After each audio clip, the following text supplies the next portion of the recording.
Comencemos por las neoplasias en general. Recuerden que sí existen benignas, pero no son las más importantes. Solamente denle bola al adenoma papilar porque este puede llegar a ser una lesión premaligna y relacionarse con carcinomas renales, sobre todo relacionado a su tamaño, ¿sí? El angiomielopoma es una neoplasia que tiene tanto estructuras vasculares como musculares lisas como adiposas y está mucho más relacionado a trastornos genéticos como la esclerosis tuberosa. Y el oncocitoma ya lo venimos viendo, es un oncocito, que es esta célula de citoplasma espumoso, muy eosinófilo, con nucleolo de cromatina laxa, que principalmente está relacionado a mutaciones acumuladas del material mitocondrial. Hablando específicamente de las neoplasias malignas, tenemos que representan alrededor del 3% del total de los cánceres de riñón. Y dentro de ellos tenemos estos subtipos, siendo el principal el carcinoma de células claras de riñón con alrededor del 70-75% de la prevalencia. No nos olvidemos tampoco del carcinoma papilar, del cromófobo y de los conductos colectores de Bellini. El de los conductos colectores de Bellini, quiero que tengan en cuenta que estos, tanto el cromófobo como el de los conductos colectores de Bellini, emanan del conducto colector, del ducto colector. Pero, mientras el cromófobo deriva de las células intercaladas del ducto colector, el de los conductos de Bellini deriva de las células principales. Son las mismas células que están en el riñón normal, pero solo que uno emana de una célula y el otro emana de otra. Por eso se le dice el de Bellini, es el de las células principales. Por si acaso, si les suena raro, no es nada que no existía antes en el riñón. Factores de riesgo. Tengan en cuenta que aquí tenemos que dividirlo en factores que son esporádicos y factores hereditarios. Dentro de los factores esporádicos siempre tenemos que pensar en un paciente varón añoso y en una masa que es única, solitaria. Fíjense, ahí les pongo solitarios. Los factores de riesgo: soledad. A mayor edad va a ser un paciente que tiene mayor riesgo de cáncer de riñón. Pacientes fumadores tienen el doble de riesgo que los pacientes no fumadores de desarrollar cáncer de riñón también. La obesidad por una cuestión hormonal puede predisponer a cáncer de riñón. Los químicos, los metales pesados como el cadmio, algunos herbicidas pueden generar también daño renal y consecuentemente cáncer de riñón. Y la hipertensión arterial está asociada y está demostrada que tiene una directa relación con el desarrollo de cáncer de riñón. Y adicionalmente se está estudiando hoy en día que ciertos antihipertensivos también pueden tener relación, por ejemplo las tiazidas y los diuréticos de asa. Por otro lado, desde el punto de vista hereditario, tenemos un montón de trastornos genéticos que pueden, dentro de sus propios cánceres que dan, dar cáncer de riñón también. Tenemos que tener en cuenta que estos sí van a ser pacientes mucho más jóvenes y que pueden llegar a tener masas múltiples y además muy bilaterales en ambos lados, en ambos riñones, ¿sí? Tenemos como el más importante el síndrome de von Hippel-Lindau, que el gen que muta ahí es un gen que se llama BHL, justamente por las siglas de este síndrome, y puede tener otras neoplasias si las vamos a ver.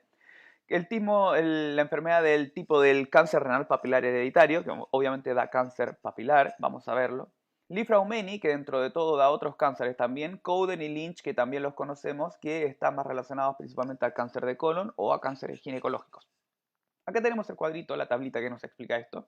Fíjense que el más importante es el von Hippel-Lindau, que es el síndrome, en el cual muta el gen BHL y el principal cáncer al cual va a dar lugar de riñón va a ser el carcinoma renal de células claras. Ojo, fíjense, el más frecuente, ¿sí? Otros cánceres que puede dar este tipo de síndrome son feocromocitomas, cáncer de páncreas de tipo neuroendocrino, ¿sí? PNETs se le llama, PNETs. Por otro lado, el cáncer renal papilar hereditario lo que muta es el gen MET y va a dar principalmente carcinomas papilares, ya no de células claras, y puede dar otros tipos de cánceres como cánceres de tiroides, pero muy raro que lo dé, principalmente está asociado a cánceres renales, por eso la enfermedad se llama renal hereditaria. Li-Fraumeni ya lo conocíamos, aquí lo que muta es P53, puede dar ningún tipo en específico, puede darlos todos los cánceres de riñón, y recuerden que esto lo vimos en partes blandas. Estos pacientes pueden tener cánceres como de mama, leucemias, nervioso, adrenal y sarcomas, principalmente liposarcomas y osteosarcomas. De ahí viene la sigla MALENAS, ¿sí? Mama, leucemia, nervioso, adrenal y sarcomas. La enfermedad de Cowden va a dar mutaciones del gen PTEN, principalmente puede dar cualquier tipo de cáncer de riñón y puede estar asociado principalmente a cáncer de colon, mama, tiroides y endometrio. Y el síndrome de Lynch, que lo vemos mucho en genética de la enfermedad neoplásica femenina, vamos a ver mutaciones de MSH2, 6 y PMS2. Puede dar varios tipos, ninguno en específico de cáncer de riñón, pero acuérdense que es más importante que esto, que está relacionado a cáncer de colon, endometrio y ovario, ¿sí? Sobre todo la parte ginecológica es muy importante.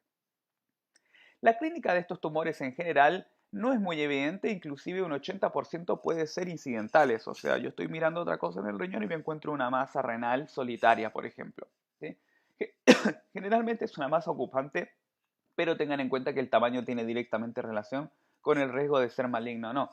Una masa que es solitaria de más de 4 centímetros de diámetro probablemente tenga un 80% de riesgo de ser cáncer, ¿sí? Puede ser sólida de un punto de vista radiológico, quística o de aspecto dudoso. Para poder diferenciarlo vamos a usar la clasificación de Bosniak.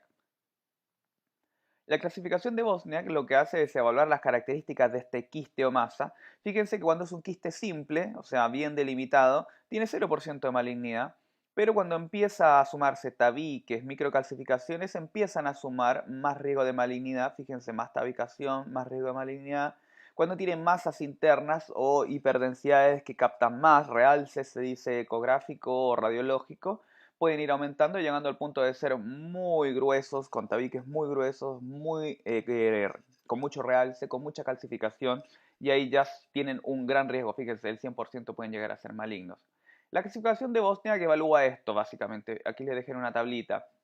Si tiene calcificaciones, que habla de la necrosis con la calcificación distrófica que se puede estar dando. La pared, una pared gruesa, septos gruesos, todo grueso, realce muy aumentado tanto de septos como de la pared o de algún nódulo interno que se sobreponga a algún septo o pared en el quiste. Estos pacientes se operan directamente, se les saca el riñón, tanto parcial o totalmente, dependiendo del estadio en el que se encuentre, principalmente relacionado al tamaño. Más de 7 centímetros por lo general, estos pacientes se les saca el riñón completo, ¿sí?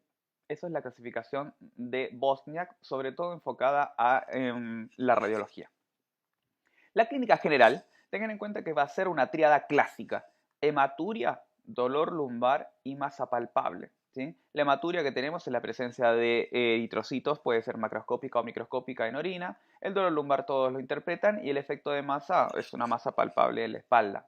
Tengan en cuenta por qué lo pongo en segundo lugar al hallazgo ecográfico incidental. Es porque cuando un paciente se presenta con la tríada clínica tiene ya en 80% metástasis. Entonces es un diagnóstico que es tardío para la clínica básicamente porque esta enfermedad es un poco indolente y principalmente asintomática. Por eso es importante que en pacientes con factores de riesgo se les evalúe activamente la presencia de nódulos y en pacientes añosos también si tienen nódulos o quistes renales que puedan tener signos de malignidad.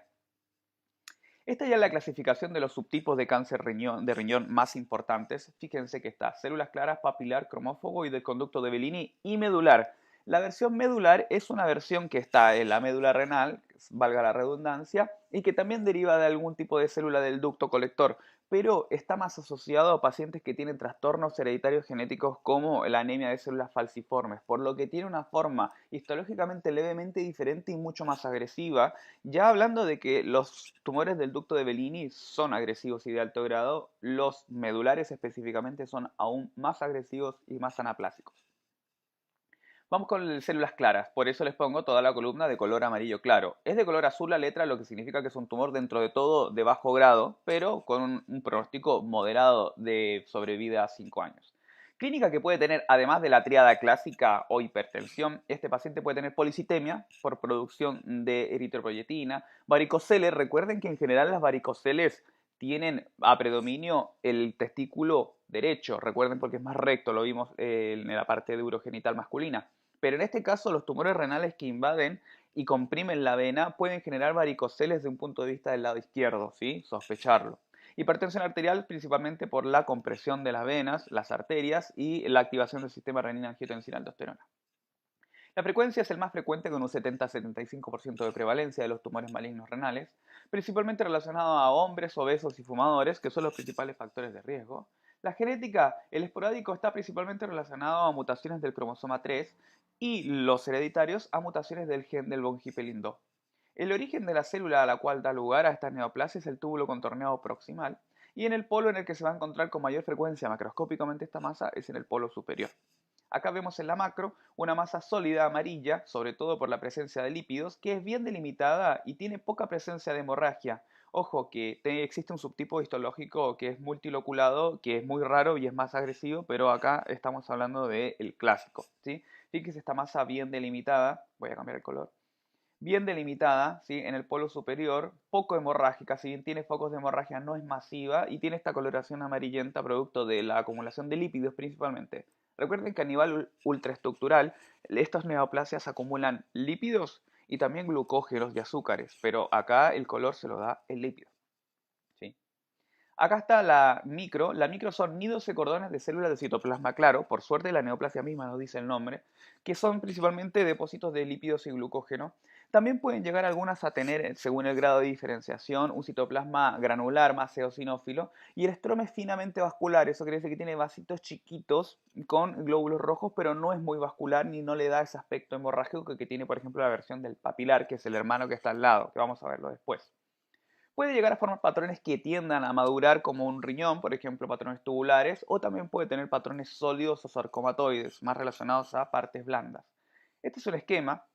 Fíjense cómo tenemos acá estas células claras formando estructuras tubulares. Algunas pueden tener cromatina granular de tipo eosinófila, pero son células que dentro de todo son uniformes entre sí. Pueden llegar a tener atipía, obviamente nuclear y celular, pero son más o menos similares entre todas la forma clara que tienen y la disposición que tienen histológica principalmente. Tengan en cuenta que al ser una neoplasia maligna, esta invade obviamente y hace metástasis. Pero también, al crecer primero como una masa solitaria, puede llegar a comprimir las estructuras que le rodean, generando, por ejemplo, alteraciones renales con falla renal, por ejemplo. Acá tenemos la imagen. Fíjense estas células que son relativamente similares, con un citoplasma muy pálido, básicamente porque en el procesamiento histológico el lípido y el glucógeno no se quedan, sino que se lavan y quedan como espacios ópticamente negativos. Básicamente, el interpretarlo como una célula clara tiene relación con el procesamiento histopatológico. Inmunohistoquímica, importantísimo, hay muchos marcadores de riñón, pero quiero que se queden que estos carcinomas de células claras no tienen citoqueratina positivo y son vimentina positivos, ¿sí? O sea, son CK7 negativos, vimentina positivos. Las metástasis principalmente invaden la vena renal y tienen metástasis a través por vía hematógena hacia pulmón, hueso, hígado, cerebro y adrenales. El pronóstico es moderado, si bien no es bueno, tampoco es el peor. Vamos con el carcinoma papilar. El carcinoma papilar tiene clínica clásica como todos, pero también se le puede sumar el proceso de hipercalcemia, ¿sí? Por una molécula similar a la paratormona, similar a lo que produce el pulmón, generando un síndrome paraneoplásico, ¿sí? Puede llegar a ser bilateral también, sobre todo cuando está asociado a síndromes hereditarios, ¿sí? Mutaciones del gen MET principalmente. El 15% de los tumores de cáncer renal malignos son carcinomas papilares, principalmente en hombres. Recuerden que al estar asociado a un trastorno genético también no tiene una prevalencia más marcada hacia la edad. Las mutaciones genéticas que puede tener son trisomía 7-17 o de lesión del cromosoma Y. La célula de la cual deriva es del túbulo contorneado distal, fíjense a diferencia del túbulo contorneado proximal, este es distal. Ambas tienen macroscopía principalmente en el polo superior del riñón y macroscópicamente son masas sólidas pero hemorrágicas, o sea, son muy hemorrágicas, muy necróticas, con áreas de reblandecimiento y pérdida de sustancia en la macroscopía, a diferencia de, por ejemplo, el carcinoma de células claras, que se ve mucho más preservado en su estructura, ¿sí? Tiene áreas quísticas también y como se ve es un carcinoma que a la macro ya se ve con criterios de malignidad muy evidentes. Toda esta zona es la zona delimitada, es la zona maligna y ahí se ve cierto grado de invasión también. Al nivel microscópico, son células cúbicas atípicas que pueden llegar a formar papilas, por eso se llama papilar. Ojo con esto no es como la tiroides, que la característica nuclear es lo más importante. Acá la papila sí importa. Pueden generar pseudoestratificaciones, lo que va a dar un peor pronóstico, tener células más atípicas, lo que va a dar un peor pronóstico, y el estroma es altamente vascular. Y esa es una de las características que le otorga a la macroscopía este aspecto hemorrágico, necrótico, con reblandecimiento y formaciones quísticas, ¿sí? Obviamente donde hay necrosis hay calcificación distrófica y esta calcificación en las puntas de los cuerpos de samoma puede dar este aspecto, o sea, en la punta de las papilas puede dar estas calcificaciones con aspecto de cuerpos de samoma, ¿sí?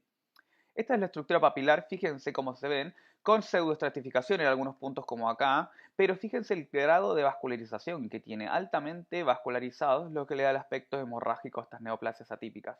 Estas zonas más oscuras y negras son calcificaciones estilo cuerpos de samoma que se puede dar, nuevamente como les dije, en la punta de las papilas al haber necrosis con calcificación distrófica de estas zonas. Los marcadores, fíjense que lo que recuerden, nuevamente hay más marcadores, pero lo que quiero que vean aquí es que mientras el de células claras es citoqueratina negativo y vimentina positivo, este es totalmente positivo tanto para CK7 como para vimentina.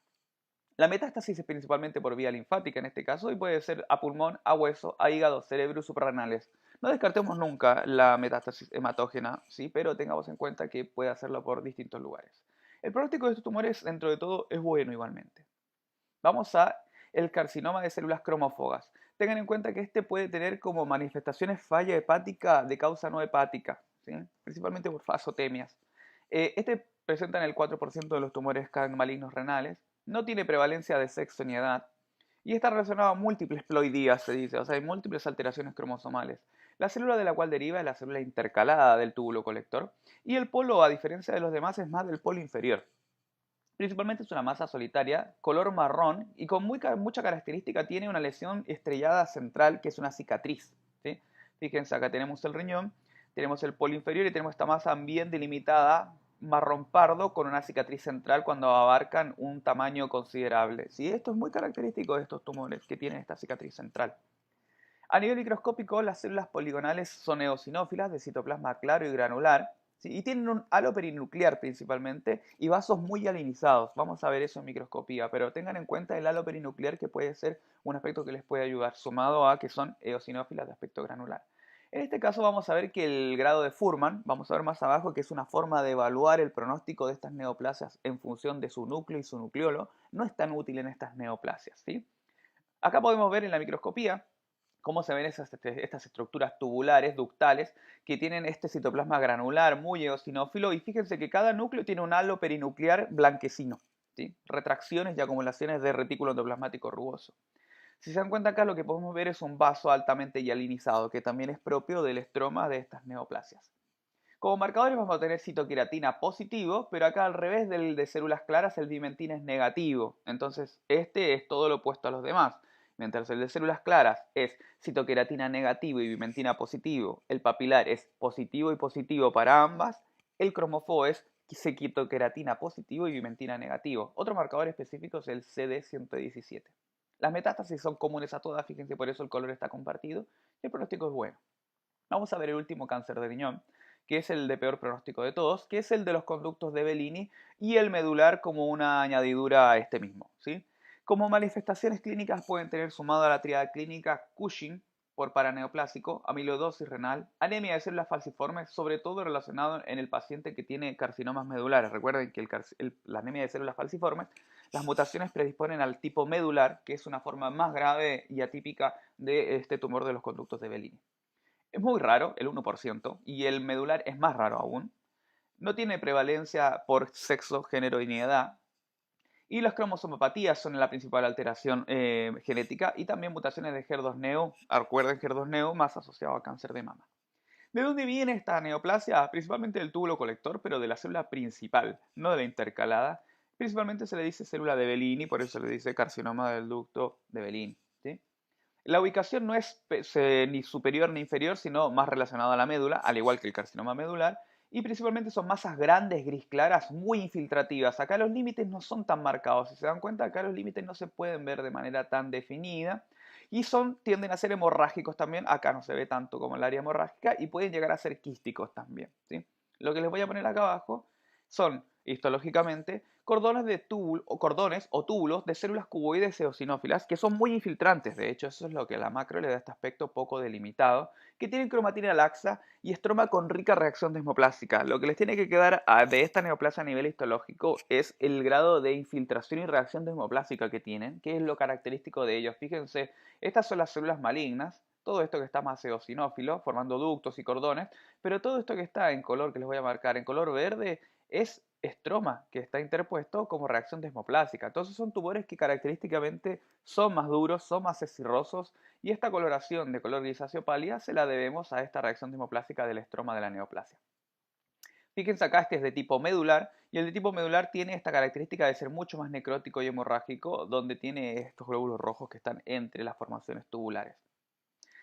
Son citoqueratina 7 positivos, pero no es tan relevante la inmunohistoquímica acá.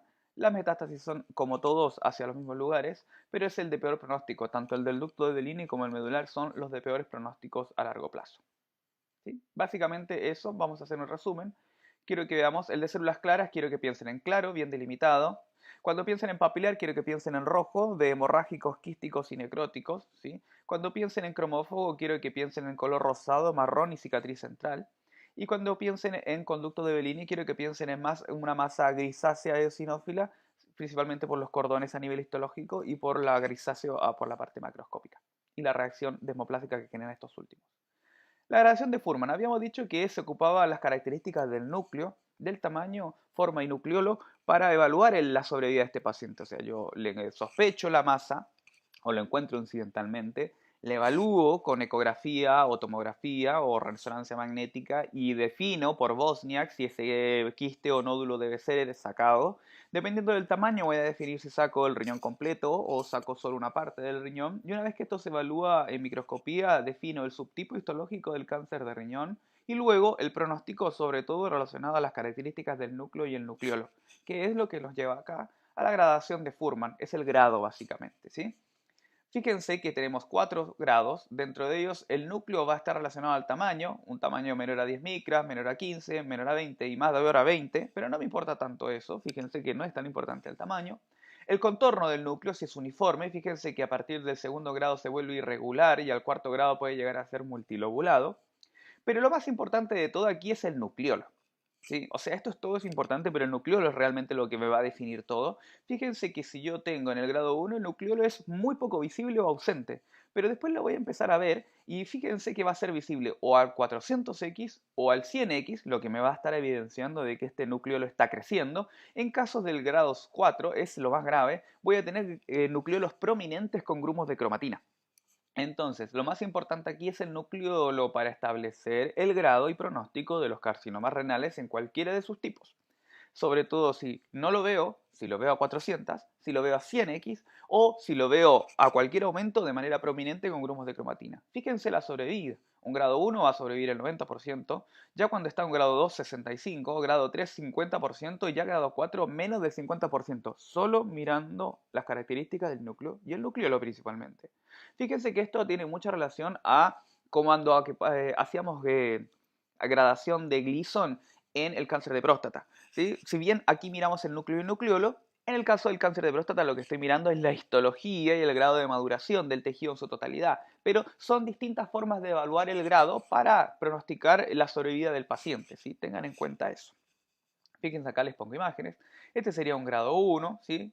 Un núcleo chiquito con un núcleo sin evidencia, ¿sí? Acá un núcleo con núcleo más grande, acá un núcleo más deforme, con granulomas, con núcleo mucho más evidente al 100 por, y acá evidentemente tenemos núcleos mucho más grandes con un nucleolo muy evidente que puede ser hasta múltiple con cromatina muy grumosa. Vamos al TNM. ¿Sí? El TNM lo que va a evaluar también es el procedimiento que yo voy a hacer para evaluarlo, ¿sí? Para poder curarlo, sacarlo. La cirugía, ¿qué cirugía le voy a hacer? ¿Sí? Fíjense que tengo una estadificación en estadio 1, que significa que la lesión mide menos de 7 centímetros. No, generalmente, aunque sea maligno, el 95% vive y el tratamiento es nefrectomía. Puede ser total o parcial. ¿Sí? Se saca. Generalmente es parcial. Cuando estamos en estadio 2, el tumor ya mide más de 7 centímetros y el 90% vive, por lo cual tiene buena sobrevida, pero se le tiene que sacar todo. O sea, no se saca una parte del riñón, sino que se saca todo el riñón. Ya en el grado 3, lo que tenemos que pensar es si está afectado algún ganglio linfático o la glándula suprarrenal, por ejemplo, extrarrenal o la vena renal, eso sería compromiso extrarrenal, pero que no toca la fascia de Gerota. Aquí vamos a hacer un poco de repaso de anatomía. La fascia de Gerota es la fascia que rodea al riñón, ¿sí? En el grado 3 o estadio 3, más para ser más específicos, el tumor está afectando o a la glándula suprarrenal o a la vena renal, pero no está invadiendo la fascia de Gerota. El 60% vive y en este caso se hace nefrectomía extendida, o sea, se saca el riñón y también se saca la adrenal. De estar invadida se saca parte del trombo neoplásico renal venoso en el caso de estar presente y se pueden sacar los ganglios linfáticos en caso de estar afectados. Entonces acá se afecta algo fuera del riñón, pero no se afecta la fascia de Gerota. Obviamente, si estoy haciendo énfasis en esto, quiere decir que el grado 4 hace todo lo demás, pero toca la fascia de Gerota o ha hecho metástasis ya a otros lugares. Recuerden, pulmón, hueso, cerebro, etc. En este caso el 20% vive y estos pacientes no se operan, ¿sí? Podría llegar a hacerse citorreducciones, quimioterapias para poder reducir el tamaño y evaluar, sacarlo, pero por lo general se tratan de manera sistémica, ¿sí? Eso principalmente, eso es TNM de cáncer de riñón, ¿sí? Esto es todo cáncer de riñón, chicos. Recuerden, es un tumor que es tomado, ¿sí? Sobre todo el carcinoma de células claras y el papilar, pero tengan mucho más en cuenta los factores de riesgo que pueda tener, las síndromes hereditarios que pueden estar asociados, la clínica general, sobre todo relacionada a un quiste, ¿sí? La clínica clásica sí también, pero recuerden que el 80% ya está metastásico cuando te la da. Y acá, como les dije, células claras, papilar y, bueno, estos 4 son importantes, pero principalmente células claras y papilar. ¿Sí? Características microscópicas sobre todo. Macroscópica también me puede ayudar, recuerden si es una masa blanca, delimitada, si es hemorrágica, delimitada, si es marrón con cicatriz, delimitada, y si no es delimitada y grisácea, sería el último, el de los ductos de Bellini. La inmunohistoquímica tiene importancia sobre todo con el interjuego de citoquerasina 7 y vimentina, chicos y chicas. Por eso yo les doy énfasis en eso, porque con eso van a poder definir el subtipo directamente sin saberse los 500 patrones de inmunohistoquímica. La gradación de Fuhrman sí es importante, sobre todo denle mucha bola a que mientras más feo se vea el núcleo y más grande se vea el nucleóleo, más grado va a ser y menor sobrevida. Y el grado del tema del TNM, sobre todo tengan en cuenta primero 1 menor a 7, 2 mayor a 7, 3 sale del riñón pero no toca la fascia y 4 toca la fascia de Gerota. ¿Sí? Se saca el riñón en el 1, se saca el riñón en el 2, se saca el riñón en el 3, en el 4 ya no se saca el riñón.